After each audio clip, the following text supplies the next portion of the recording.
మంత్రి లోకేష్ సింగపూర్ పర్యటనలో భాగంగా పలు ప్రముఖ సంస్థల ప్రతినిధులతో సమావేశమయ్యారు. రాష్ట్రంలో పెట్టుబడులకు ఉన్న అవకాశాలను వివరించి రాష్ట్రానికి రావాలని ఆహ్వానించారు.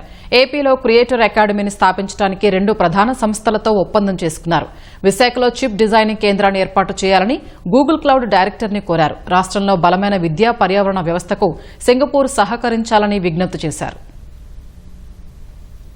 ఏపీలో సృజనాత్మక ఆర్థిక వృద్ధి కోసం క్రియేటర్ అకాడమీని స్థాపించడానికి 2 ప్రధాన సంస్థలతో మంత్రి లోకేష్ సమక్షంలో ఏపీ ప్రభుత్వం అవగాహన ఒప్పందం కుదుర్చుకుంది. సింగపూర్ షాంగ్రీలా హోటల్లో జరిగిన కార్యక్రమంలో టెజారాక్ట్ USINC president Teja Dharma, YouTube academy India head Arjun Doraiswamy, AP ప్రభుత్వం ఐటీ కార్యదర్శి కాటంనేని భాస్కర్ MOUపై సంతకాలు చేశారు. సృజనాత్మక కంటెంట్ తయారీ కోసం ఏపీ ప్రభుత్వం సెంటర్ ఆఫ్ ఎక్సలెన్స్ ను ఏర్పాటు చేస్తోంది. పాఠ్యాంశాలు, శిక్షణా కార్యక్రమాలకు గూగుల్ సంస్థ వనరులు, సాంకేతికత, నైపుణ్యాలను అందించనుండగా టెజారాక్ట్ సంస్థ ఫిజికల్ సెటప్, నిర్వహణ, రోజువారీ కార్యకలాపాల్ని పర్యవేక్షిస్తుంది. డిజిటల్ కంటెంట్ పరిశ్రమలో విజయం సాధించేందుకు ఔత్సాహిక సృష్టికర్తల్ని సన్నద్దం చేయడం, వారికి అవసరమైన స్కిల్స్, నాలెడ్జ్, వనరులు సమకూర్చడం ఈ ఒప్పందం ముఖ్య ఉద్దేశమని లోకేష్ తెలిపారు. ఆర్థిక వ్యవస్థలో నవీన ఆవిష్కరణలు ప్రోత్సహించడం ద్వారా దేశ ఆర్థికాభివృద్ధికి తోడ్పాటును అందించవచ్చని వెల్లడించారు.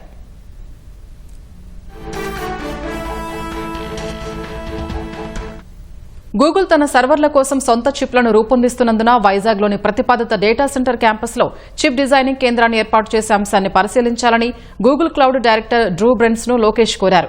విశాఖలో డేటా సిటీకి అవసరమైన మౌలిక సదుపాయాలన్నీ పూర్తి చేసేందుకు సాధ్యమైనంత త్వరగా గూగుల్ డేటా సెంటర్ పనులు ప్రారంభించేందుకు చర్యలు చేపట్టాలని విజ్ఞప్తి చేశారు. గూగుల్ క్లౌడ్ లేదా సర్వర్ సరఫరాదారు దాని మరమ్మతు, నిర్వహణ సేవలకు గ్లోబల్ హబ్గా ఏపీని ఉపయోగించుకోవచ్చని సూచించారు.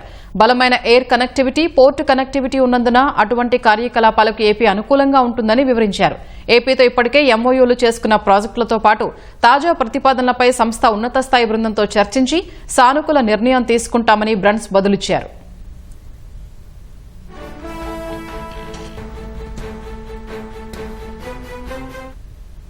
నైపుణ్యాలను సామర్థ్యాలుగా మార్చే విద్య జీవితాంతం ఉపయోగపడుతుందని లోకేష్ అభిప్రాయపడ్డారు.